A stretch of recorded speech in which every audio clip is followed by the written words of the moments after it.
நம்முடைய ஆண்டவரும் ரட்சகருமா இருக்கிற இயேசுவின் நாமத்தில் உங்கள் யாவருக்கும் என் அன்பின் வாழ்த்துக்கள். ஹல்லேலூயா. இந்த காலவெளியில கூட கர்த்தர் சமூகத்துல வரும்படி கர்த்தர் நமக்கு செய்த ஒரு பெரிய கிருபைக்காய் கர்த்தருக்கு நன்றி மகிமை உண்டாகட்டும். ஹல்லேலூயா. ஸ்தோத்திரம். இந்த நாளில் கூட தேவ செய்திக்காய் நாம் கடந்து செல்ல போகிறோம். அதாவது இவ்வளவு நேரமாய் கர்த்தரை மகிமைப்படுத்தினோம், அவரை பாடினோம், துதித்தோம். கொஞ்ச நேரம் நாம் தேவனுடைய வார்த்தையை நாம் கேட்க போகிறோம். அதாவது அநேக காரியங்களை வேதத்திலிருந்து நம்ம படிக்கிறோம், ஒவ்வொன்றாய் படிக்கிறோம். தேவனுடைய கிருபைகள், வரங்கள், வாக்குத்தத்தங்கள், அவருடைய அன்பு, ஸ்தோத்திரம், ரட்சிப்பு, பரிசுத்த ஆவியானவர், அநேக காரியங்களை குறித்து நம்ம வேதத்துல வாசிக்கிறோம். இந்த காலவெளியில தேவனுடைய சத்தத்தை குறித்து நம்ம பார்க்க போகிறோம். ஹல்லேலூயா. தேவனுடைய சத்தம், ஹல்லேலூயா. அந்த தேவனுடைய சத்தம் எப்படிப்பட்டதா இருக்கு? இதை நம்ம ஓரளவுக்கு படிக்கணும்னு சொன்னா சங்கீதம் 29ஆம் அதிகாரத்துல நம்ம முழுதுமாய் பார்க்கிறோம். இப்ப நீங்க அதை வாசிக்காதுங்க, வீட்டுல போயிட்டு நீங்க வாசிங்க. ஹல்லேலூயா. அதாவது தேவனுடைய சத்தம் எப்படிப்பட்டதான சத்தம் வாசிங்க. ஆதியாகமம் 3ஆம் அதிகாரம் 8ஆம் வசனம். ஆதியாகமம் 3ஆம் அதிகாரம் 8ஆம் வசனம். பகலில் குளிர்ச்சியான வேளையிலே தோட்டத்தில் உலாவுகிற கர்த்தருடைய சத்தத்தை, தேவனாகிய கர்த்தருடைய சத்தத்தை அவர்கள் கேட்டார்கள். ஆமென். ஹல்லேலூயா. முதலாவது தேவனுடைய சத்தம் எப்படிப்பட்ட சத்தம் என்று சொன்னால், ஒரு பாவியை நடுநடுங்க வைக்கிறதான ஒரு சத்தம். ஹல்லேலூயா. ஹல்லேலூயா. தேவனுடைய வார்த்தைக்கு கீழ்ப்படியாமல் போகிறவர்களை அதாவது மிரள வைக்கிறதான ஒரு சத்தம். ஹல்லேலூயா. நான் நடுக்கம் பிடிக்க பண்ணுகிறதான ஒரு சத்தம். ஹல்லேலூயா. அதுதான் இங்க நம்ம வாசிக்கிறோம். வாசிங்க 8ஆம் வசனம். பகலில் குளிர்ச்சியான வேளையிலே தோட்டத்தில் உலாவுகிற தேவனாகிய கர்த்தருடைய சத்தத்தை அவர்கள் கேட்டார்கள். பகலின் குளிர்ச்சியான வேளையிலே தோட்டத்திலே உலாவுகிற தேவனுடைய சத்தம். ஹல்லேலூயா. தேவனாகிய கர்த்தர் ஆதியில ஆதாம் ஏவாளை சிருஷ்டித்து ஏதேன் என்கிற ஒரு தோட்டத்திலே விட்டு அவர் போய் பரலோகத்திலே சும்மா இருந்து விடல. அவர் என்ன செய்வாரா? பகலின் குளிர்ச்சியான வேளையிலே தோட்டத்திலே வந்து உலாவுவார். ஹல்லேலூயா. தாம் நேசித்த பிள்ளைகள் மத்தியிலே உலாவுவார். தம்மை தேடுகிற குடும்பங்கள் நடுவில் அவர் உலாவுவார். தம்மை நோக்கி கூப்பிடுகிற சபை நடுவில் அவர் உலாவுவார். ஹல்லேலூயா. நம்முடைய தேவனாகிய கர்த்தர் உலாவுகிற தேவன். ஹல்லேலூயா. வசனங்களை வாசிக்கிறோம். துதிகள் மத்தியிலே வாசமாய் இருக்கிற கர்த்தர் எங்க தம்முடைய பிள்ளைகள் அவரை துதிக்கிறார்களோ, எங்க அவரை நோக்கி கூப்பிடுகிறார்களோ, அவர்கள் நடுவில் உலாவுகிறதான கர்த்தர். ஹல்லேலூயா. எப்ப நம்ம தேவ சமூகத்துல வந்துட்டோமோ, எப்ப முழங்கால் படிட்டு ஜெபிக்க ஆரம்பித்தோமோ, அப்பவே நாம் புரிந்து கொள்ள வேண்டும், கர்த்தர் இந்த இடத்துல உலாவிக் கொண்டிருக்கிறார். ஹல்லேலூயா. நம்முடைய குடும்பங்களில் அவர் உலாவுகிற தேவன். ஏன்னா ஒரு இடத்துல ஜெபம் நடந்துட்டு இருக்கோம், ஒருவேளை டிவில மெசேஜ் ஓடிட்டு இருக்கோம், ஒருவேளை பாட்டு ஓடிட்டு இருக்கோம், இன்னொருத்தர் பைபிள் படிச்சிட்டு இருப்பாங்க, இன்னொருத்தர் ஸ்தோத்திரம் பண்ணி, எப்படி ஆனாலும் நம்முடைய குடும்பத்துல ஒரு ஆவிக்குரிய நலமை நடமாடிட்டே இருக்கும். ஹல்லேலூயா. அதன் நடுவிலே தேவனாகிய கர்த்தர் உலாவுகிறவராய் இருக்கிறார். இதை நாம் முதலாவது அறிந்து கொள்ள வேண்டும். நம்முடைய தேவன் உலாவுகிற தேவன். ஹல்லேலூயா. அவர் உலாவிக் கொண்டிருக்கும் பொழுது என்ன நடந்தது? வாசிங்க. உலாவுகிற தேவனாகிய கர்த்தருடைய சத்தத்தை அவர்கள் கேட்டார்கள். அவர் உலாவுகிறது மாத்திரமல்ல, அவர் உலாவுகிற தேவன், பேசுகிறவராய் இருக்கிறார். ஹல்லேலூயா. ஹல்லேலூயா. ஹல்லேலூயா. வெறுமையாக வந்துட்டு ஆண்டவர் போய்விட மாட்டார். ஹல்லேலூயா. வெறுமையாக நம்ம குடும்பத்துல வந்து உலாவிட்டு போய்விட மாட்டார். வெறுமையாக நம்ம பிசினஸ் கத்தில உலாவிட்டு போய்விட மாட்டார். வெறுமையாக நம்மை நோக்கி கூப்பிடுகிற சபை நடுவில் உலாவிட்டு போய்விட மாட்டார். அவர் பேசுகிற தேவனாய் இருக்கிறார். ஹல்லேலூயா. ஹல்லேலூயா. அந்த தேவனுடைய சத்தத்தை ஆதாமும் ஏவாளும் கேட்டார்கள். ஹல்லேலூயா. அந்த சத்தத்தை அவர்கள் கேட்டார்கள். யார் கேட்டார்கள்? தம்முடைய பிள்ளைகள் கேட்பார்கள். தம்மை நோக்கி கூப்பிடுகிற பிள்ளைகள் கேட்பார்கள். ஹல்லேலூயா. கர்த்தரால் தெரிந்து கொள்ளப்பட்ட பிள்ளைகள் கேட்பார்கள். தேவனால் அபிஷேகம் பண்ணப்பட்ட பிள்ளைகள் கேட்பார்கள். ஹல்லேலூயா. கேட்காமல் இருக்கவே மாட்டார்கள். ஹல்லேலூயா. கண்டிப்பா கர்த்தருடைய சத்தத்தை நம்முடைய பிள்ளைகள் கேட்பார்கள். ஹல்லேலூயா. கண்டிப்பா தேவனுடைய சத்தம் நம்முடைய செவிகளிலே விழும். ஹல்லேலூயா. ஹல்லேலூயா. இந்த உள்ளத்திலே ஆவியானவர் பேசிக்கொண்டே இருப்பார். ஹல்லேலூயா. அந்த சத்தத்தை நாம் கேட்டுக்கொண்டே இருக்க முடியும். ஹல்லேலூயா.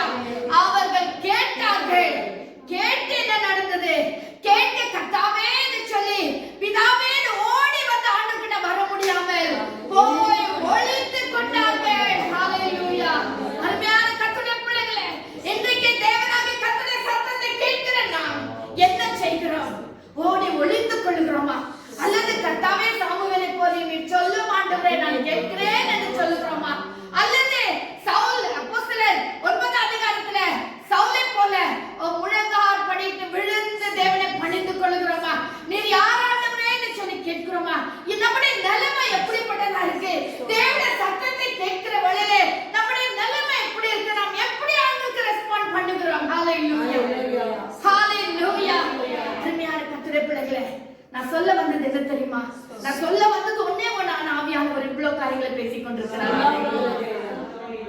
பாவியான மனுஷன் நம்ம எப்ப தவறு செய்கிறோமோ, பாவின்னு சொன்னோம்னா நம்ம எல்லாம் எடுத்துக்கிறோம் ரட்சிக்கப்படாதவர்கள் தான், ஆண்டவரை ஏற்றுக்கொள்ளாதவர்கள் தான். இல்ல, நாம் கூட நிறைய நேரத்துல பாவிகளா இருக்கிறோம். தேவனுக்கு விருப்பமில்லாத சின்ன சின்ன காரியங்கள் நம்முடைய கணக்குல. ஆனா அவருடைய கருல சின்னது பெருசுல எதுவுமே கிடையாது.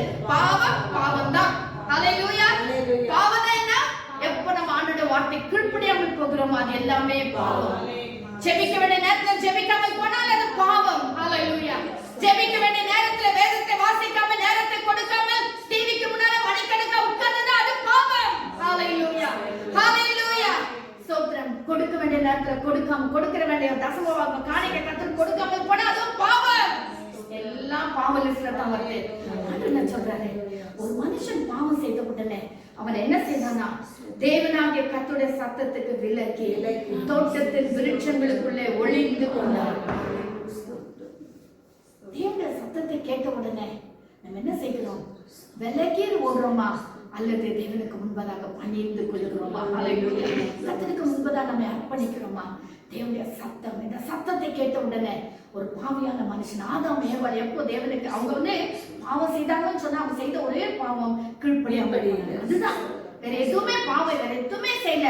சாப்பிடாதன்ற கனியை சாப்பிட்டார்கள். அதுல நிறைய கருத்துக்கள் இருக்கு. இப்ப அதை நம்ம பார்க்க வேண்டாம். கீழ்ப்படியாமல் போனார்கள். எத்தனை நேரத்துல நம்ம அப்படி கீழ்ப்படியாமல் போகிறோம்? கீழ்ப்படியாமல் போனோமானால் தேவனுடைய சத்தத்தை கேட்ட உடனே அவர்களுக்குள்ள ஒரு நடுக்கம், அவர்களுக்குள்ள ஒரு பயம், அவர்களுக்குள்ள ஒரு வேதனை, அவர்களுக்குள்ள ஒரு அசமாதானம், அவர்களுக்குள்ள ஐயோ நான் எப்படி தேவனை எதிர்கொண்டு போவேன் என்கிற ஒரு பயம் வந்து விட்டது. இன்னைக்கு தேவனாகிய கர்த்தருடைய சத்தத்தை கேட்கிற ஒவ்வொருவரும் அப்படிதான் பயப்படுகிறார்கள். நாம் ஒரு காலத்துல அப்படிதான் கர்த்தருடைய சத்தத்தை கேட்டு பயந்து நடுங்கிட்டு ஆண்டவரை ஏற்றுக்கொண்டோம், ஆண்டவருக்கு ஒப்பு கொடுத்தோம். ஹல்லேலூயா.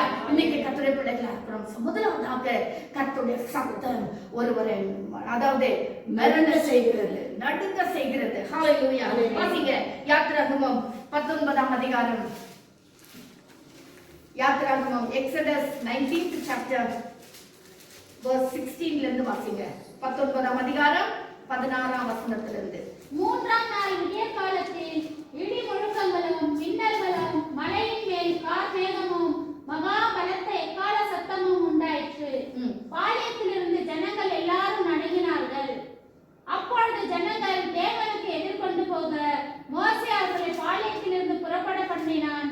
அவர்கள் மலையின் அடிவாரத்தில் நின்றார்கள்.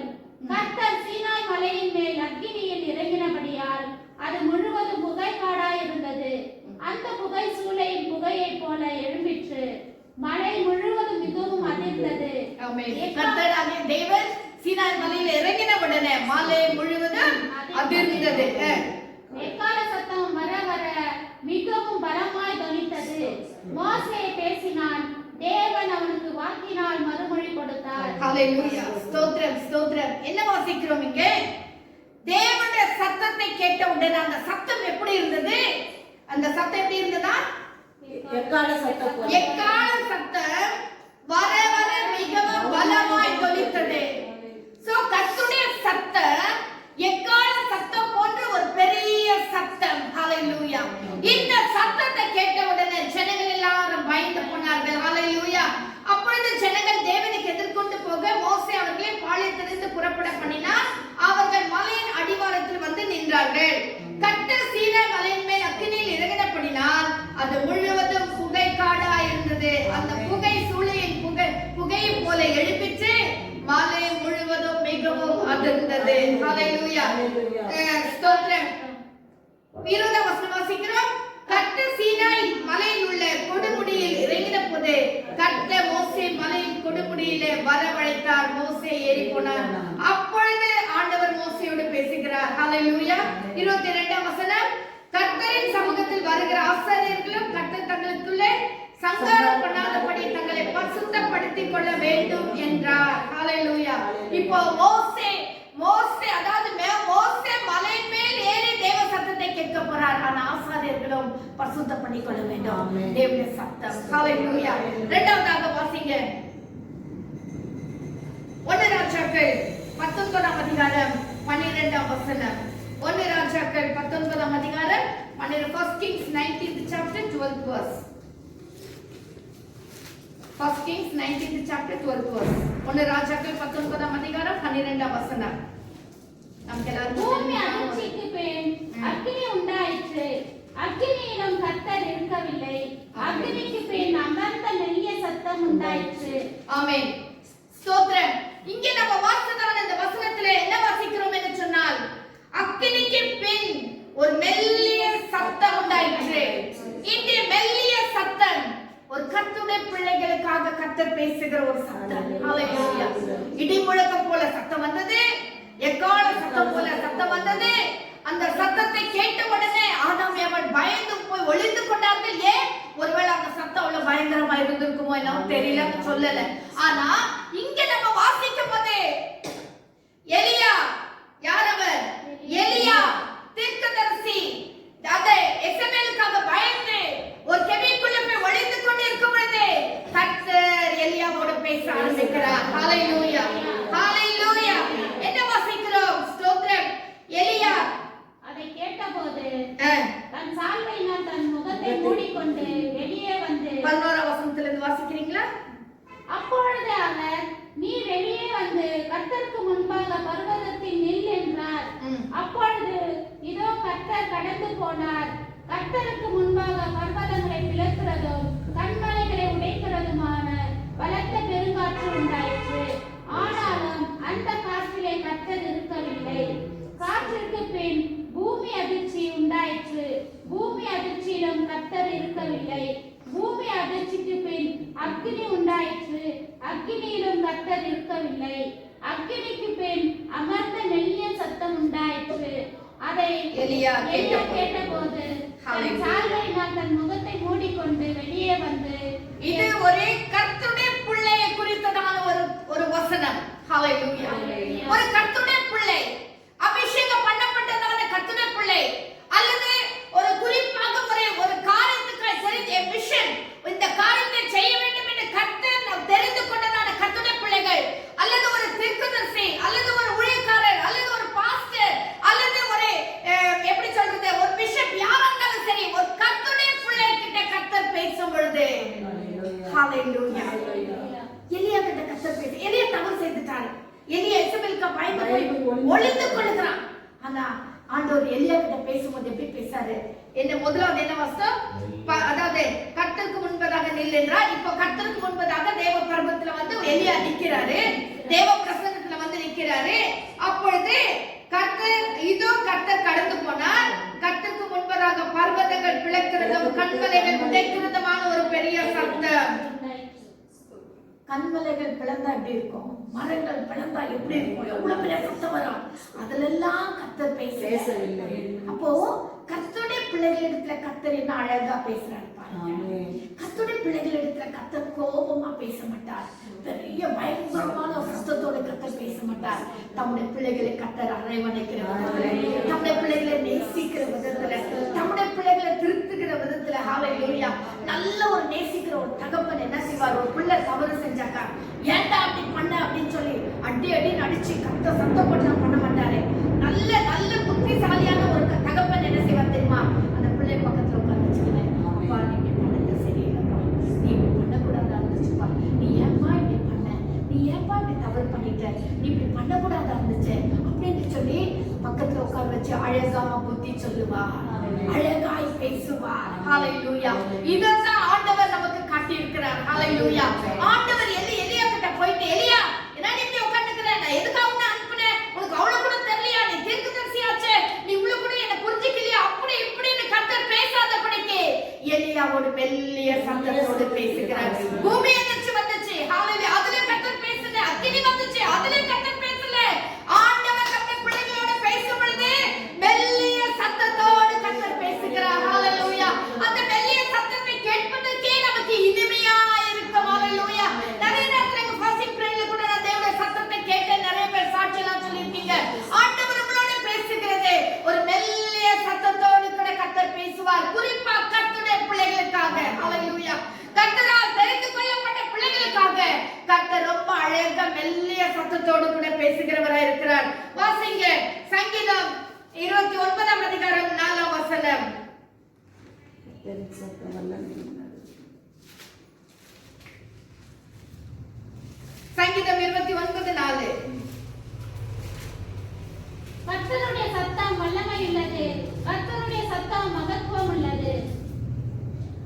ஹalleluya.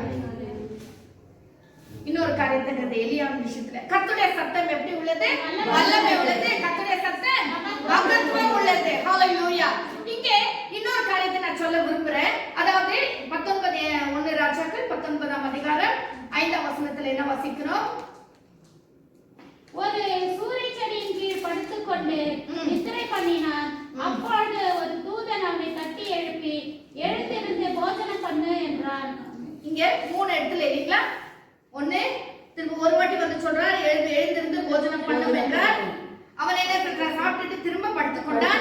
7ஆம் வசனம், நீ எழுந்திருந்து போஜனம் பண்ணு, நீ பண்ண வேண்டிய பிரயாணம் வெகு தூரம் என்றார். அப்பொழுது தேவனுடைய பர்வதத்துல அந்த போஜனத்தின் பலத்தினால் நாட்டினான். இவன் என்ன செய்தான்?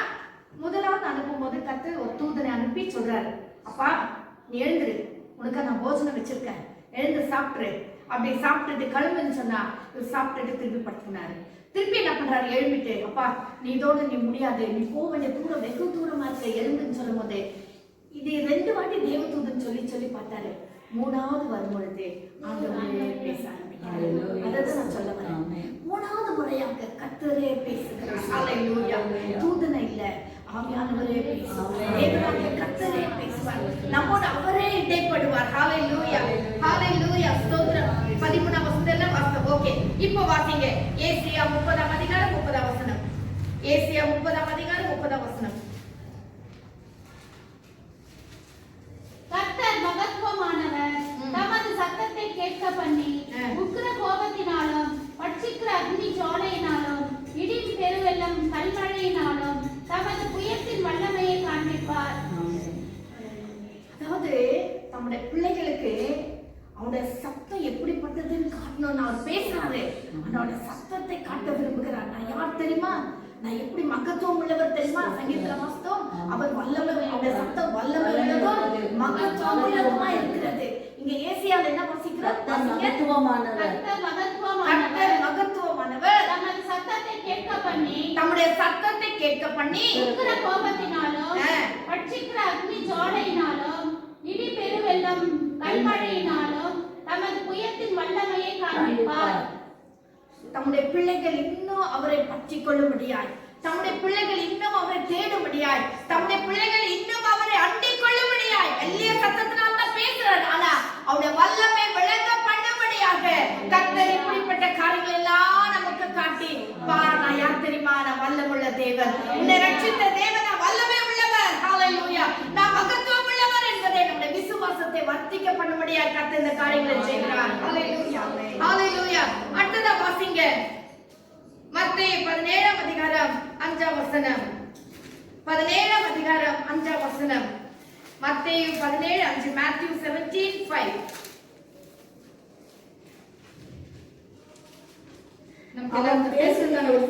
அவர் பேசுகையில், இதோ ஒளியுள்ள ஒரு மேகம் அவர்கள் மேல் நிழலிட்டது. இவர் என்னுடைய நேசகுமாரன், இவரில் பிரியமாய் இருக்கிறேன், இவருக்கு செவி கொடுங்கள் என்று அந்த மேகத்திலிருந்து ஒரு சத்தம் உண்டாயிற்று. சீஷர்கள் அதை கேட்டு முகங்குப்புற விழுந்து மிகவும் பயந்தார்கள். கர்த்தருடைய சத்தம் எப்படிப்பட்டது என்று சொன்னார். சீஷர்கள் அதை கேட்டு பயமும் பயந்தார்கள், விழுந்தார்கள். கர்த்தருடைய சத்தம், அதாவது சாட்சி கொடுக்கிறதான கர்த்தருடைய சத்தம். இவர் என்னுடைய நேசகுமாரன், இவருக்கு செவி கொடுங்கள் என்று சொல்லி நமக்கு எல்லாருக்கும் தெரியும். யார் 3 பேர் யார் பேசிட்டு? எலியா, மோசேஸ், தேவனாகிய கர்த்தர். 3 பேர் எலியாவும் மோசேயும் மலை இறங்கி வந்து தேவனோட பேசிக் கொண்டிருக்கிறாங்க மறுரூப மலையில. அந்த அவர்கள் மறுரூபமாகி வந்ததனால தான் அந்த மலைக்கு பேரே மறுரூப மலை. ஹalleluya. அந்த மலையில வந்து பேசிட்டு இருக்கும் பொழுது இவங்க என்ன சொல்றாங்க? சீஷர்கள் என்ன, பேதுரு என்ன சொல்றாரு? ஆண்டவரே, உமக்கு ஒரு கூடாரம், எலியாவுக்கு ஒரு கூடாரம், மோசேக்கு ஒரு கூடாரம் போட்டு இங்கே செட்டில் ஆயிடலாம் அப்படின்னு சொல்லும்போது ஆண்டவர் சொல்றாரு, உடனடியாக ஒரு சத்தம் கேட்கப்படுகிறது. ஹalleluya.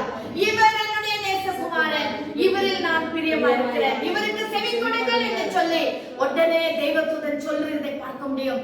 இந்த தேவன் இவர்களுடைய எண்ணம், இவர்களுடைய யோசனை எல்லாம் இந்த பூமிக்குரியதா இருக்கிற வழியிலே ஒரு சத்தம் கேட்கப்படுகிறது. ஹalleluya. சீஷர்கள் தான், கர்த்தரை பின்பற்றுகிறவர்கள் தான். ஆனா அந்த சத்தம் என்ன செய்கிறது? தேவனாகிய கர்த்தர் யார் என்பதை சுட்டி காட்டிக் கொண்டிருக்கிறது. ஹalleluya. இவர் மகிமையுள்ள தேவன் என்பதை, இவர் தான் இருக்கிறது. நிறைய நேரத்துல நம்முடைய வாழ்க்கையில இந்த விதமான ஒரு சத்தத்தை நாம் கேட்டுக்கொண்டே இருக்க வேண்டும். ஹalleluya. நம்முடைய ஆவிக்குரிய வாழ்க்கையில முன்னேற வேண்டுமானால், நம்முடைய பரிசுத்த வாழ்க்கையில பரிசுத்தத்திலே பரிசுத்தம் அடைய வேண்டுமானால், இப்படிப்பட்டதான சத்தங்களை நாம் அனுதினமும் கேட்டுக்கொண்டே இருக்க வேண்டும். ஹalleluya. அப்பா, நீ பரிசுத்தம் உள்ளவர், நீ கர்த்தரால் தெரிந்து கொள்ளப்பட்ட கர்த்தருடைய பிள்ளை, இதெல்லாம் நீ செய்யணும், இதை செய்யக்கூடாது என்று சொல்லி ஆவியானவர் நம்மோடு பேசுகிற அந்த சத்தத்தை நாம் கேட்க வேண்டும். ஹalleluya. ஹalleluya. நிறைய நேரத்துல ஸ்தோத்திரம், ஆவியானவர் என்னோட நிறைய காரியங்களை நிறைய நாட்டி பேசிக்கொண்டே இருப்பார். ஹalleluya. இந்த காலங்களில கூட கர்த்தர் அநேக காரியங்கள் என்னோடு பேசிக்கொண்டிருந்தார். அதாவது ஸ்தோத்திரம், ஜெபிக்கணும் ஜெபிக்கணும் ஜெபிக்கணும். ஒன்று வேத வாசிக்கிற இந்த வசனம் அந்த வசனம் புரட்டும் போது ஆண்டு சொல்றேன், இல்ல இல்ல நீ ஜெபி, நான் பாத்துக்கிறேன், அதெல்லாம் நீ ஜெபம் பண்ணு, நான் பாத்துக்கிறேன். ஆவியானவர் பேசிட்டே இருப்பாரு, சொல்லிட்டே இருப்பாரு. உடனே எனக்கு மெசேஜ்ல ரெடி பண்ணி வச்சிட்டு ஆனாலும் திருப்பி இன்னொரு பண்ணி அதை பார்க்கணும். இது வந்து பிசாசு டைவர்ட் பண்றான், நம்மள ஜெபிக்க விடாத பிடிக்கு பிசாசு நம்ம மனசை டைவர்ட் பண்ணி இந்த வசனம் அந்த வசனம் இல்ல இல்ல ஆவியானவர் சொல்லி நீ ஜெபம் பண்ணு, நான் பாத்துக்கிறேன். ஹalleluya. நீ பிரேயர் பண்ண போது நான் பாத்துக்கிறேன். ஆவியானவர் பேசுவார், ஆவியானவர் டேக் பண்ணுவார். ஹalleluya. ஆவியானவர் தெரியாத ஆழமான ரகசியங்களை நமக்கு வெளிப்படுத்துவார். ஒவ்வொரு கர்த்தருடைய பிள்ளையும் அந்த சத்தத்தை கேட்கும்படியா நாம் கவனமா இருக்க வேண்டும். இவர் என்னுடைய நேசகுமாரன். அந்த சத்தத்தை கேட்ட உடனே சீஷர்கள் மிகவும் பயந்து முகம் குப்புற விழுந்தார்கள். இதுதான் கர்த்தருடைய பிள்ளைகளுடைய சுபாவம். நம் முகம் குப்புற விழ வேண்டும். நாம் தேவ சமூகத்தில் அர்ப்பணித்தவர்களாக, ஹalleluya, தேவ சமூகத்தில் ஒப்பு கொடுத்தவர்களாக. எனக்கு ஒருத்தர் தெரியும், அவங்க என்ன பண்ணுவாங்களா, மாசத்துல முதல் நாள் என்ன பண்ணுவாங்களா, அனுசமத்துல முகம் குப்புற விழுந்து அப்படியே சாஷ்டாங்கமாய் விழுந்து ஜெபிப்பாங்களாம். ஹalleluya. நம்ம சபையில இருக்கிற ஒரு விசுவாசிதா முகம் குப்புற விழுந்து ஜெபிப்பாங்க. நல்ல ஒரு அனுபவம். தேவ சமூகத்துல அப்படி விழுந்து ஜெபிக்கிறது நல்ல ஒரு அனுபவம். ஹalleluya. எதுக்கும் என்னென்னவோ காரியெல்லாம் செய்யறோம், ஆனா கர்த்தருடைய சமூகத்துல அப்படிப்பட்ட ஒரு ஜெபம் நமக்கு அவசியம். ஹalleluya. தேவ சமூகத்துல காத்திருப்பது, தேவ சமூகத்துல ஜெபிப்பது, தேவ சத்தத்தை கேட்பது. அந்த சத்தத்தை கேட்ட உடனே நாம் பயம், நமக்கு பயம், அந்த சத்தத்தை கேட்டாலே நமக்கு பயம் வந்துரும். ஹalleluya. சத்தத்தை கேட்டாலே பயம் வந்துரும். கர்த்தருடைய பிள்ளைகள் எப்போ தேவனுடைய சத்தத்தை கேட்கிறார்களோ கண்டிப்பா நமக்கு ஒரு பயம் வரும். வந்த உடனே நாம் கீழ்ப்படுகிற ஒரு அனுபவம் நமக்கு வந்துரும். ஹalleluya. அடுத்த வாசிங்க, யோவான் 12ஆம் அதிகாரம் 28 29. ஜான் 12:28-29. யோவான் 12ஆம் அதிகாரம் 28 29 வசனங்கள். பிதாவே, உமது நாமத்தை மகிமைப்படுத்தும் என்றார். அப்பொழுது மகிமைப்படுத்துவேன், இன்னமும் மகிமைப்படுத்துவேன் என்கிற சத்தம் வானத்திலிருந்து உண்டாயிற்று. அங்கே நின்று கொண்டிருந்த அதை கேட்ட ஜனங்கள் இடி முழக்கம் உண்டாயிற்று என்றார்கள். வேறு சிலர் தேவதூதன் அவருடனே பேசினார் என்றார்கள். இயேசு கிறிஸ்து பிதாவிட்ட ஜெபம் பண்றாரு. ஆண்டு சொல்றாரு, மகிமைப்படுத்தும் சொன்னாரு, நான் மகிமைப்படுத்துவேன், இன்னமும் மகிமைப்படுத்துவேன் என்று சொன்னார். ஆனா அங்கிருந்த ஜனங்கள் அந்த சத்தத்தை, அந்த ஆண்டு பேசின சத்தம், பிதாவானவர் பேசின சத்தம் எப்படி இருந்துச்சு? இடி முழக்கம் போல இருந்ததா? ஹalleluya. கர்த்தருடைய சத்தம் இடி முழக்கம் போல காணப்படும். ஹalleluya. அவ்வளவு ஒரு பயங்கரமான ஒரு காரியமா இருக்கு. அப்படின்னா இன்னொரு விதத்துல எப்படின்னா, அந்த ஒரு எப்படி சொல்றது, இடி முழக்கம், இடி வந்துச்சுனாக்கா நம்ம எல்லாரும் ஒரு பயப்படுகிற நிலைமைக்கு கொண்டு வந்தது. ஹalleluya. அந்த மாதிரி ஒரு சூழ்நிலையில கர்த்தர் உண்டு பண்ணுகிறார். ஹalleluya.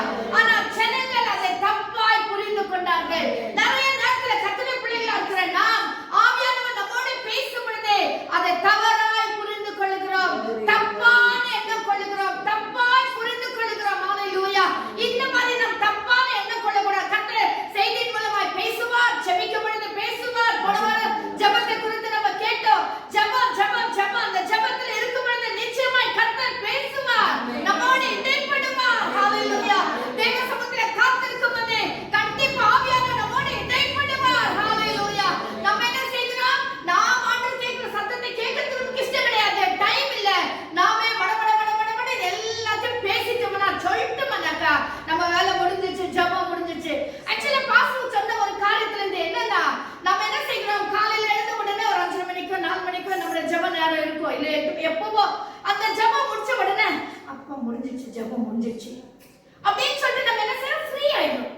ಆಮೇಲೆ ಅಪ್ಪ ಇವತ್ತು ಪ್ರಾರ್ಥನೆ ಮಾಡಿಬಿಡಪ್ಪ, ಆಯ್ತು, ದೊಡ್ಡ ಕೆಲಸ ಮುಗಿತು, ಮುಗ್ದೋಗಿದ ತರ நம்ம என்ன அனுஸ்கொள்ளுங்க, என்னவோ வேலை முடிஞ்சிச்சு அப்படின்னு ஒரு வேலை மாதிரி நம்ம செய்யறோம். அது இல்ல, அதை முடிச்சிட்ட உடனே நம்ம என்ன செய்யறோம், ஃப்ரீ ஆயிடும். இனி எவ்வளவு நேரம் நான் டிவி பார்த்துக்கலாம், யார்கிட்ட நான் உட்காந்து பேசிக்கலாம், புறம் குறிக்கலாம், அதாவது சொல்லிக்கலாம், ஏதோ காரியங்கள் எல்லாம் பேசிட்டு முடிச்சிட்டோம் அப்படின்னு எண்ணத்துல நம்ம பண்ணிக்கிறோம். அதுதான் ஜபம் இல்ல. ஜபம் என்ன? என் ஆத்மாவை கர்த்தரை ஸ்தோத்திரி நான் சொல்றது இல்ல. ராத்திரி தூங்கும் போதுதான் என் ஆத்மாவை ஸ்தோத்திரி ஜபம் பண்ணும்போது முடிக்க மாட்டேன். ஏன்னா மதியானத்தை திரும்பி இப்ப ஜபம் பண்ணுவேன். நிறைய பேர் அதை சொல்றாரு, ஸ்தோத்திரம். நான் என்னன்றது தெரியுமா, ஜபம்னா என்ன பண்றது கரெக்ட் பண்ணணும். ஆனா அந்த ஜப சிந்தையோடு கூட ஒரு நாள் ஃபுல்லா நம்ம இருக்கணும். பிரசனத்துல இருக்கிறேன், அவையானோடு பேசிக்கொண்டே இருக்கிறோம். வேலை செய்யும் போதும் பேசிட்டு இருக்கோம், பேசாத இருக்க மாட்டோம். ஜபத்துல மட்டும் கர்த்தரோட பேசுறது இல்ல, நம்ம வேலை செய்யும் போதும் பேசுவோம், நடக்கும் போதும் பேசுவோம், ஸ்தோத்திரம் சொல்லிட்டே இருப்போம். ஏதாவது திடீர்னு ஏதாவது யாருக்கு மேலேயாவது யாரை பற்றினதான் ஏதாவது ஒரு நோக்கம் இருந்துச்சு, அவளுக்கு ஜெபிப்போம் இல்லைங்களா? நம்ம அப்படி செய்யறோம். அப்போ உடனடி அவங்களுக்கு ஜெபிப்போம். இந்த நேரத்துல போன் பண்ண வர சூழ்நிலை வர உடனே போன் பண்ணி அவளை பேசுவோம், அவளுக்கு தைரியம் சொல்லுவோம், கர்த்தரோட வார்த்தையை சொல்லுவோம். அப்போ நம்ம வாழ்க்கையில என்ன செய்யணும்னா, அந்த ஜபம் என்னன்னா நாம் தூங்குற வரைக்கும் அந்த ஜப சிந்தையோடவே இருக்கணும். அப்ப நம்ம ஜப சிந்தையோட கூட இருக்கணும்னா நம்ம யாரை பத்தியும் புறம் கூட கூடாது, யாரை பத்தியும் நம்ம பேசக்கூடாது, தவறான வார்த்தைகளை உபயோகப்படுத்தக்கூடாது. ஹல்லேலூயா. வீட்டுல கூட ஸ்தோத்திரம், கழுத்து மாடு எல்லாம் யூஸ் பண்றோம், அதெல்லாம் நம்ம யூஸ் பண்ணக்கூடாது. ஏன்னா இன்னும் நான் கர்த்தருடைய தொடர்பிலே இருந்து இருக்கிறேன். ஹல்லேலூயா, ஹல்லேலூயா. தேவனுடைய தொடர்பிலே நான் இருந்திருக்கிறேன். ஹல்லேலூயா. அந்த கவனம் எப்பவுமே நமக்கு காணப்படணும். ஹல்லேலூயா. கர்த்தருடைய பிரசன்னத்துல இருக்கணும். அதுதான் இங்க வசனத்துல என்ன வாசிக்கிறோம், ஆண்டவருடைய சத்தத்தை நம்ம தவறா புரிஞ்சுக்க கூடாது. ஹல்லேலூயா. கர்த்தருடைய சத்தத்தை கவனமாய் இருக்கும்போது, அந்த ஜெப சிந்தையோடு கூட இருக்கும்போது ஆண்டவருடைய சத்தத்தை நம்ம கிளீனா புரிஞ்சுக்கலாம். இன்னொரு வசனத்தை வாசிக்கிறோம், யோவான் 10 அதிகாரம் 4 வசனம் வாசிங்க. யோவான் 10 அதிகாரம் 4 வசனம். அவன் தன்னுடைய ஆடுகளை வெளியே விட்ட பின்பு அவைகளுக்கு முன்பாக நடந்து போகிறான். ஆடுகள் அவன் சத்தத்தை அறிந்திருக்கிறபடியினால் அவனுக்கு பின் செல்கிறது. ஏன் அவங்க புரிஞ்சுக்கல? 12 அதிகாரத்துல வாசித்த அந்த ஜனங்கள் தவறாய் புரிஞ்சுக்கணும். ஏன் புரிஞ்சுக்கினாங்க? அவர்கள் இன்னும் ஆண்டவருடைய சத்தத்தை கேட்கவில்லை. கர்த்தர் சொல்லுகிறார், ஆடுகளை விட்டு நான் அதுக்கு முன்னால நான் போவேன், ஆனா என் ஆடுகள் என் சத்தத்தை கேட்கும். என் ஆடுகள் என் சத்தத்தை அறிந்திருக்கிறபடியால். எவ்வளவு பெரிய வார்த்தை பாத்தீங்களா? என் ஆடுகள் என் சத்தத்தை அறிந்திருக்கிறபடியால். ஹல்லேலூயா. சோ ஒவ்வொரு கர்த்தருடைய பிள்ளைகளா இருக்கிற நம்ம என்ன செய்யணும்? கர்த்தருடைய வார்த்தையை நாம் அறிந்து கொள்ள வேண்டும். இது தேவனுடைய சத்தம், தேவன் என்னோடு பேசுகிறார் என்று அறிந்து கொள்ள வேண்டும். ஹல்லேலூயா. அவர்கள் அறிந்திருக்கிறபடியால் அவர்கள் என்னை பின் செல்ல. ஹல்லேலூயா, ஹல்லேலூயா. அவைகளை அதை என்ன வாசிக்கிறோம், சத்தத்தை அறிந்திருக்கிறபடியால் எனக்கு பின் செல்லுகிறது. ஹல்லேலூயா, ஹல்லேலூயா. ஸ்தோத்திரம். வாசிங்க 15 வசனம் வாசிங்க. நான் என்னுடையவைகளை அறிந்தோம், என்னுடையவைகளால் அறியப்பட்டும் இருக்கிறேன். நான் என்னுடையவைகளை அறிந்தும் என்னுடையவர்களால் அறியப்பட்டும் இருக்கிறேன். அவர் நம்மை அறிந்து இருக்கிறார், தெரிஞ்சு நிற்காரு. அதான் நாம் அறியப்பட்டிருக்கிறோம். அவர் என்னுடையவர்களால் அறியப்பட்டும் இருக்கிறேன். நம்மளும் அவரை யார் என்று நாம் அறிந்து கொள்கிறோம். எப்போ? கர்த்தருடைய சத்தத்தை கேட்கும்போது. கர்த்தருடைய சத்தத்தை கேட்கும் போதுதான் நாம் கர்த்தரை யார் என்று அறிந்து கொள்ள முடியும். ஹல்லேலூயா. 16 வசனம். இந்த தொழுவத்தில் உள்ளவைகள் எல்லாம் வேற ஆடுகளும் எனக்கு உண்டு, அவைகளையும் நான் கொண்டு வர வேண்டும். அவைகள் என் சத்தத்துக்கு செவி கொடுக்கும். அப்பொழுது ஒரே மந்தையும் ஒரே மேய்ப்பனும் ஆகும். என் மந்தையில தொழுவத்தில் இல்லாத வேற ஆடுகளும் இருக்கு, அந்த ஆடுகளையும் நான் மந்தையில கொண்டு வருவேன். அவைகள் என் சத்தத்தை கேட்கறதில்ல, ஆனா என் ஆடுகளோ என் சத்தத்தை கேட்பார்கள். ஹல்லேலூயா. அப்ப கர்த்தருடைய பிள்ளைகள் கர்த்தருடைய சத்தத்தை கேட்க கவனம் உள்ளாவுகிறவராய் இருக்கிறார். நம்ம குடும்பத்துல, நம்ம சபையில நாம் ஜெபிக்கும் பொழுது அத வசனத்துல வாசிக்கிற நாமத்தினாலே 1 2 பேர் எங்க கூட நீங்க இருக்கிறேன்னு சொல்றாரு. அப்ப மத்தியில இருக்கிறதான தேவை நம்மோட பேசுகிறவராய் இருக்கிறாரு. வாசிங்க 27 வசனம் 28 வசனம். அதே அதிகாரம் 27 ஆடுகள் என் சத்தத்துக்கு செவி என் ஆடுகள் என் சத்தத்துக்கு செவி கொடுக்கிறது. நான் அவைகளை அறிந்திருக்கிறேன், அவைகள் எனக்கு பின் செல்கிறது. ஆமென். நான் அவைகளுக்கு நித்திய ஜீவனை கொடுக்கிறேன். ஆமென். எந்த ஆடு கர்த்தருடைய சத்தத்தை கேட்கிறதோ, எந்த ஆடு கர்த்தருடைய சத்தத்தை கேட்டால் அந்த ஆடு கண்டிப்பா கர்த்தரை பின்பற்றும். ஹல்லேலூயா. எந்த கர்த்தருடைய பிள்ளைகள் கர்த்தருடைய சத்தத்தை கேட்கிறார்களோ அவர்கள் கர்த்தரை பின்பற்றுவார்கள். கர்த்தரை பின்பற்றுகிற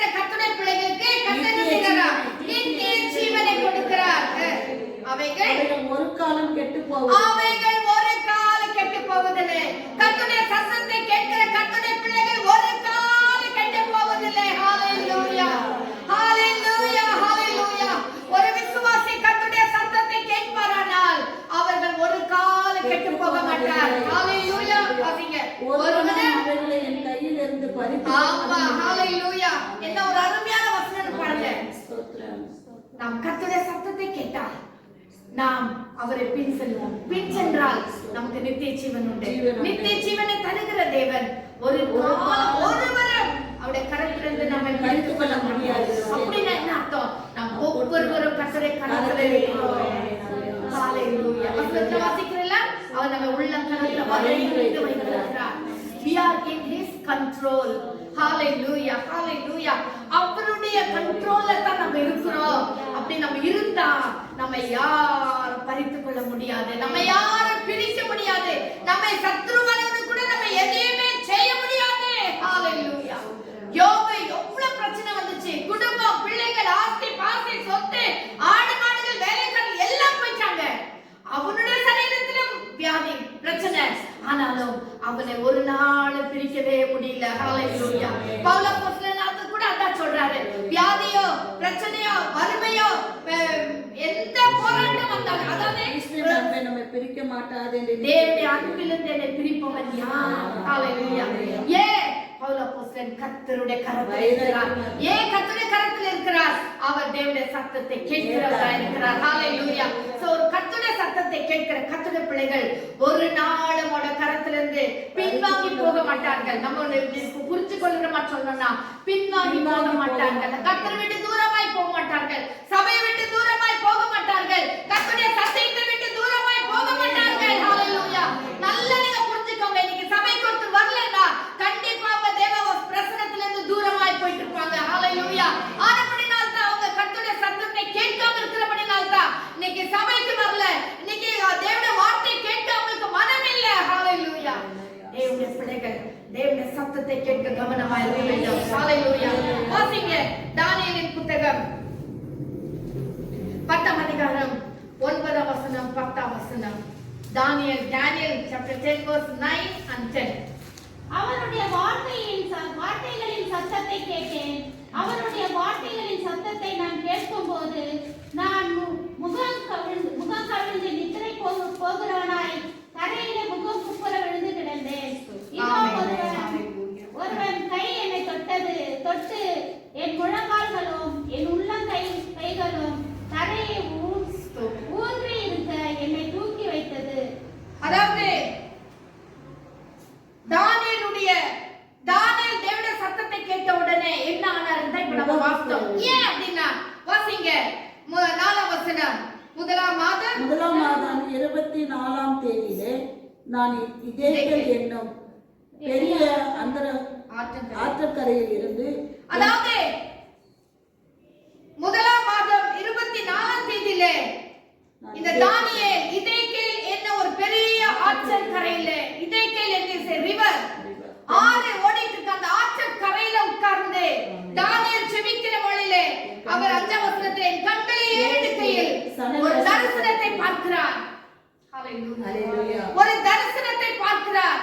இந்த தரிசனம் வந்து ஒரு இத வந்து விளக்குனானே இது நிறைய ஆழமான கருத்து உள்ளது. நான் அதெல்லாம் விளக்க வரல. அதாவது சரீரம் அதாவது கண்களை ஏறெடுக்கையில் சணல் வஸ்திரம் தரித்து தமது அறையில் உபவாசி தங்க கச்சையை கட்டி கொண்டிருக்கிற ஒரு புருஷனை கண்டு இவர் பார்க்கிறார். தரிசனம் பார்க்கிறார். எங்க? இதேக்கேல் என்னும் ஆற்றங்கரையில். ஹalleluya. இதேக்கேல் ஆறு தண்ணீர் பரிசுத்த ஆவியானவருக்கு ஒப்பனையா இருக்கு. எப்ப தேவ சமூகத்துல பரிசுத்த ஆவியானவருடைய சமூகத்துல ஆவியின் பிரசன்னத்துல நாம் எப்ப நம்ம உட்கார்றோமோ கண்டிப்பா நம் தரிசனங்களை பார்க்க முடியும். ஹalleluya ஹalleluya. ஸ்தோத்திரம். ஒரு நாள் நான் இந்த சோஃபால தான் உட்கார்ந்து நான் அதாவது சும்மா ஜாப் பண்ணிட்டு இருந்தேன். ஜாப் பண்ணிட்டு ஆண்டவர் பேசிட்டு இருக்கும்போது என் கண்ணுக்கு முன்னால சிங்காசனத்தில் உட்கார்ந்து இருக்கிற தேவனை நான் பார்த்தேன். ஹalleluya. நான் அப்படியே இப்படிதான் பார்த்துட்டே இருக்கிறேன். அப்படியே இருந்து இன்னும் கூட அது மறையில இன்னும் கூட அப்படியே தான் இருக்கு என் கண்ணு முன்னால. நான் என்ன சொல்ல வரேன்? எப்ப பரிசுத்த ஆவியானவருடைய பிரசன்னத்துல இருந்து நாம் ஆண்டவரை நோக்கி பார்க்கிறோமோ அப்பொழுது நாம் தரிசனங்களை காண முடியும். ஹalleluya.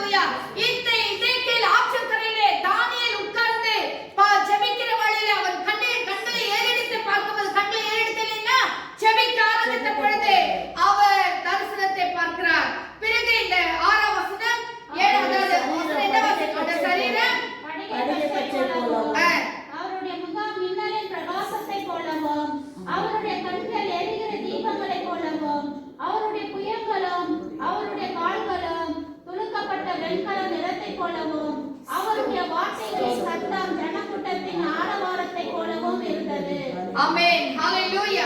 ஹalleluya. இதெல்லாம் பார்த்தாரே, தரிசனம் எல்லாம் பார்த்தாரே. லாஸ்ட்ல அவருடைய சத்தத்தை குறித்து சொல்றாரு. அவருடைய சென்னை கூட்டத்தின் ஆரவாரத்தை போல இருந்தது. 9ஆம் வசனம் வாசிங்க. அவனுடைய வார்த்தைகளின் சத்தத்தை கேட்டேன். இப்போ தானியேல் தரிசனத்தை பார்த்தார். பரிசுத்த ஆவியானவருக்குள்ள இருக்கிறார்.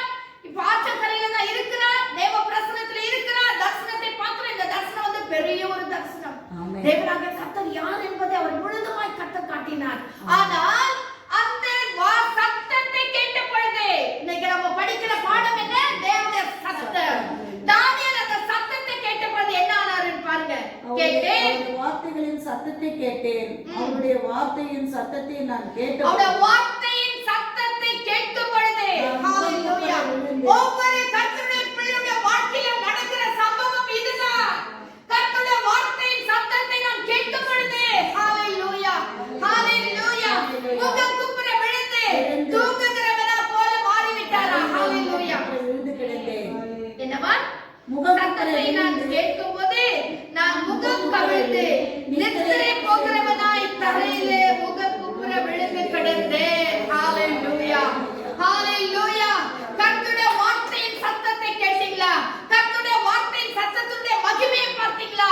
கர்த்தர் பேசும்போது நடக்கிற சம்பவங்களை பார்த்தீங்களா? அவர் தரிசனம் பார்க்கும்போது கூட இது நடக்கல. ஆனால் தேவனுடைய சத்தத்தை கேட்கும் பொழுது ஹalleluya. ஹalleluya. ஹalleluya. ஸ்தோத்திரம், ஸ்தோத்திரம், ஸ்தோத்திரம். நேத்து சும்மா அப்படி உட்கார்ந்துட்டு இருக்கும்போது பாஸ்டர் சொன்னாரு, கழுதைக்கு கணக்கு கூட தெரிஞ்சிச்சு பத்தியா, கழுதைக்கு மேத்தமெட்டிக்ஸ் கூட தெரிஞ்சிச்சுனாரு. எனக்கு ரொம்ப ஆச்சரியமா தான் இருந்தது. ஹalleluya. அது திடீர்னு என்னவா அதை சொன்னாரு. என்னடா கழுதைன்னு சொல்றாரு, நான் கொஞ்சம் யோசிச்சுட்டேன். ஓ, பிரசங்கத்துல சொன்னார்ல பீலியாமின் கழுதை 3 முறை என்ன ஏன் அடிச்சன்னு கேட்டுனா, அப்போ கழுதைக்கு என்ன தெரிஞ்சுதா? மேத்தமெட்டிக்ஸ் தெரிஞ்சுதா? கர்த்தருடைய சத்தத்தை கேட்கும்போது பேசாத கழுதை கூட பேச. ஹalleluya. ஹalleluya. கழுதை ஒண்ணுக்கு உதவாதது, ஆனா அதை கூட கர்த்தர் பேச வைக்கிறார். ஹalleluya. அது தரிசனம் பார்த்தது. அதை கண்ட உடனே மேல தொடங்கினது கழுதை. ஹalleluya. ஒரு சத்தத்தை, கர்த்தருடைய சத்தம் வல்லமுள்ள சத்தம், கர்த்தருடைய சத்தம் பராக்கிரமம் செய்கிற சத்தம், கர்த்தருடைய சத்தம் கேட்கிற வரவே புரிந்திருக்காத சத்தம். ஹalleluya. அதே நேரத்தில் கர்த்தருடைய சத்தம் பெண்மானங்களை ஈடுபடி செய்கிறதால என்ன அருமையான கர்த்தருடைய சத்தம் பாருங்க. இன்னைக்கு சத்தமாக்கினி ஜுவாலை விளக்குறதா இருக்கு. அதை 29ஆம் சங்கீதம் அதை மனாந்தரத்தை அதிர பண்ணுகிறது. அந்த கர்த்தருடைய சத்தம் வல்லமையோட அருமையான அந்த சத்தத்தை நாமும் கேட்க வேண்டும். நாம் விடக்கூடாது. ஹalleluya. ஹalleluya. 10ஆம் வசனம். இதோ ஒருவன் இப்போ தலை, அதாவது தலை கவிழ்ந்து கீழே விழுந்து தூங்குகிறவனை போல மாறிவிட்டார். அப்படின்னா அவர் ஆப்சன்ஸ், அதாவது ஆப்சன்ட் மைண்ட் ஆகிவிட்டார். ஒண்ணுமே அவருக்கு தெரியல. யாரோ ஒருவர் வந்து அவரை தூக்கி அதை கால் ஊன்றி நிற்கும்படி செய்தார் என்று சொல்லி பார்க்கிறோம். ஹalleluya. இதோ ஒருவன் கை என்னை தொட்டு நான் முழங்கால்களை கால்களுக்கும் என் உள்ளங்கைகளுக்கும் தரையில் ஊன்றி இருக்க என்னை தூக்கி வைத்தது. ஹalleluya. இதுதான் கர்த்தருடைய வார்த்தை, கர்த்தருடைய சத்தம் செய்கிறதான ஒரு வேலை. ஹalleluya. ஒவ்வொரு நாளும் நம்ம கர்த்தருடைய சத்தத்தை கேட்க வேண்டும். உள்ள பிரசங்கத்தின் மூலமா இருக்கலாம். அதே சத்தம் நம்மோடு பேசும்போது நிறைய நேரத்துல நம்ம என்ன செய்யறோம்னா, கர்த்தர் பேசும்போது நம்ம அதை அப்படி அசத்தியா அவையாரம் சொல்லிட்டே இருப்பாரு. ஆனா அதுக்கு செவி கொடுக்கிறதே இல்லை. நம்ம செவி கொடுக்க வேண்டும். ஹalleluya. ஹalleluya. இன்னொரு 2 வசனங்களை மட்டும் வாசிங்க. அதாவது வெளிப்படுத்தல் 1ஆம் அதிகாரம் 17ஆம் வசனம். வெளிப்படுத்தல் 1ஆம் அதிகாரம் 15ஆம் வசனம். Revelation 1:15. அவருடைய பாதங்கள் உலைக்களத்தில் காய்ந்த பிரகாசமான வெண்கலம் போல் இருந்தது. அவருடைய சத்தம் பெருவெள்ளத்தின் இரைச்சலை போல இருந்தது. அவருடைய சத்தம் பெருவெள்ளத்தின் இரைச்சலை போல இருந்தது. ஹalleluya. அந்த சத்தத்தை நாம் கேட்க வேண்டும். தேவனுடைய சத்தத்தை நாம் கேட்க வேண்டும். தேவ சமூகத்துல வரும்போதெல்லாம் கர்த்தாவே நீர் என்னோடு பேசும் ஐயா. ஆண்டவரே நீர் பேசும் சாமுவேலை போல ஆண்டவரே இதோ அடியில் இருக்கிறேன் நீர் சொல்லும் ஆண்டவரே கேட்க வண்ணமாய் நாம தேவ சமூகத்துல கேட்க வேண்டும். இன்னும் கடமைக்காக நாளத்துக்கு வந்த போன ஆராதனைக்கு வந்த இல்ல பாசிங் பிரேயருக்கு வந்த ஜெபத்துக்கு வந்த போன அப்படின்னு நம்ம இருக்கக்கூடாது. ஒரு நேரத்துல தேவ சமூகத்துல வரும்போதெல்லாம் கர்த்தாவே என்னோடு பேசும். வேதத்தை வாசிக்கும் போதெல்லாம் கர்த்தர் என்னோடு பேசும். ஆண்டவரே ஜெபிக்கும் போதெல்லாம் கர்த்தாவே என்னோடு பேசும். இந்த சத்தத்தை நான் கேட்க வேண்டும். இந்த மெல்லிய சத்தத்தை நான் கேட்க வேண்டும் ஆண்டவரே என்று சொல்லி தேவ சமூகத்தில் இருக்கும் பொழுது நிச்சயமா நம்மோடு பேசுகிறவராயிருப்பார். அதாவது ஆதியாகமத்துல ஒரு வசனம் வாசிக்கிறோம். 17ஆம் அதிகாரம் 1ஆம் வசனம். ஆதியாகமம் 17ஆம் அதிகாரம் 1ஆம் வசனம். ஆபிரகாம் 99 வயதான போது கர்த்தர் ஆபிரகாமுக்கு தரிசனமாகி, நான் சர்வ வல்லமுள்ள தேவன், நீ எனக்கு முன்பாக நடந்து கொண்டு உத்தமனாயிரு. அதாவது இந்த 16ஆம் அதிகாரத்துல நம்ம வாசிக்கும் போது ஆகாருக்கு குழந்தை போய் இஸ்மவேல் பிறந்துட்டா. இப்ப பார்த்தா 99 இயர்ஸ் ஆயிப்போச்சு. இப்போ ஆபிரகாம் ஆண்டவருக்கு எங்கெல்லாம் வாசிப்பா சொல்றாங்க, நான் ஆசீர்வதிப்பேன், உன்னை பழகி பெருக பண்ணுவேன் அப்படிலாம் சொல்றாரு. ஆண்டவர் கேட்கிறாங்க, என்ன ஆண்டவரே எப்படின்னு கேட்கும்போது ஆண்டவர் சொல்றாரு, நீ செய்ய வேண்டியதுல என்ன தெரியுமா? ஆபிரகாம் தரிசனமாகி, நான் யார் தெரியுமா? சர்வ வல்லமையுள்ள தேவன். அதை மட்டும் நீ புரிஞ்சுக்கினேன். நீ எனக்கு உத்தமனாய் நடந்தா மட்டும் போதும். உனக்கு என்ன தேவையோ அதையெல்லாம் நான் செய்வேன். ஹalleluya, ஹalleluya. வயசு ஒரு பொருட்டு இல்ல. ஹalleluya. உனக்கு இருக்கிற பணம் ஒரு பொருட்டு இல்ல. நீ உத்தமனாய் இருந்தா மட்டும் போதாது. கொரோனா ஒரு பொருட்டு இல்ல, வேலை இல்லாதது ஒரு பொருட்டு இல்ல.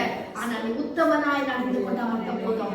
நான் சர்வ வல்லமுள்ள தேவன் என்று நீ அறிந்து கொண்டே எனக்கு முன்பதாக உத்தமனாய் நடந்து கொண்டால் நான் உன்னோடு பேசுவேன், நான் உன்னோடு இடைப்படுவேன், உன்னை நான் ஆசீர்வதிப்பேன், உன்னை நான் பலுகி பெருக செய்வேன். ஹalleluya. அதே இந்த காலவெளியில நம்மோடு கர்த்தர் இடைப்படுகிறார். தேவனுடைய சத்தம் நம்ம செவிகளிலே துணிக்க முடியாது. நம்ம எல்லாரும் கண்களை மூடி செவிப்போம். ஹalleluya, ஹalleluya. கர்த்தருடைய சமூகத்துல வரும்போதெல்லாம் கர்த்தாவே எங்களோடு இடைப்படுவீராக. ஹalleluya, ஹalleluya. ஸ்தோத்திரம், ஸ்தோத்திரம், ஸ்தோத்திரம். மகிமை நிறைந்த எங்கள் நல்ல பிதாவே, இந்த நல்ல காலவெளிக்கு நன்றி ராஜா. அப்பா, இந்த காலவெளியில வேதத்துல எத்தனையோ காரியங்களை குறித்து நாங்கள் கேட்கிறோம் ஆண்டவர். ஆனால் இந்த நாளிலே ராஜா சத்தத்தை குறித்து நீர் பேசினீர். உடைய சத்தம் ஆண்டவரே ஸ்தோத்திரப்பா. தோட்டத்தின் நடுவில் உலாவுகிற கர்த்தருடைய சத்தம் ஆண்டவரே எங்கள் செவிகளிலே எப்பொழுது தொனிக்கும் என்று சொல்லி நாங்கள் எதிர்பார்த்திருக்க கர்த்தருடைய நிச்சயம் ஆண்டவரே. இந்த சத்தம் ஆண்டவரே பயங்கரமான ஒரு சத்தம் ஐயா ஆண்டவரே. இடி முழக்கம் போல சத்தம் ஆண்டவரே. கேது மரங்களை முறிக்கிற சத்தம் ஆண்டவரே. ஹalleluya. வனாந்திரத்தை அதிர பண்ணுகிற சத்தம் ஆண்டவரே. ஹalleluya. இந்த சத்தத்தை நாங்கள் கேட்டு நாங்கள் கீழ்ப்படிய மெல்லிய சத்தத்தை நாங்கள் கேட்டு கீழ்ப்படிய எங்களுக்கு உதவி செய்யும் ஆண்டவரே. இந்த சத்தத்தை கேட்க முடியாத வாஞ்சையும் ஆர்வத்தை எங்களுக்கு கொடும் ஆண்டவரே. இந்த செய்தியை கேட்கிற பிள்ளைகள் ஆண்டவரே இந்த தேவனுடைய சத்தம் என்று சொல்லி உணர்வுபடியாய் கர்த்தர் செய்யும். நீர் இடைப்படும் ஆண்டவரே. ஆவியானவர் பேசுவீராக ராஜா. இந்த சம்பூர்ண செவிகளையும் கண்களையும் கர்த்தர் திறந்தறியும் ஆண்டவரே. ஹalleluya. தரிசனம் பார்த்தால் மட்டும் போதாதையா, கர்த்தருடைய சத்தத்தை கேட்டு இந்த சமூகத்திலே முகங்குப்புற விழுந்து கிடக்க எங்களுக்கு உதவி செய்வீராக ஆண்டவரே. முழுதுமா தாழ்த்துட்ட பொறுத்தரைகளில் அர்ப்பணிக்கிறோம். ஒவ்வொருவரை நீ ஆசீர்வதித்து வழிநடத்தும். தாழ்த்துகிறோம். இயேசுவின் நாமத்தில் ஜெபிக்கிறோம் ஜீவனுள்ள பிதாவே. ஆமென்.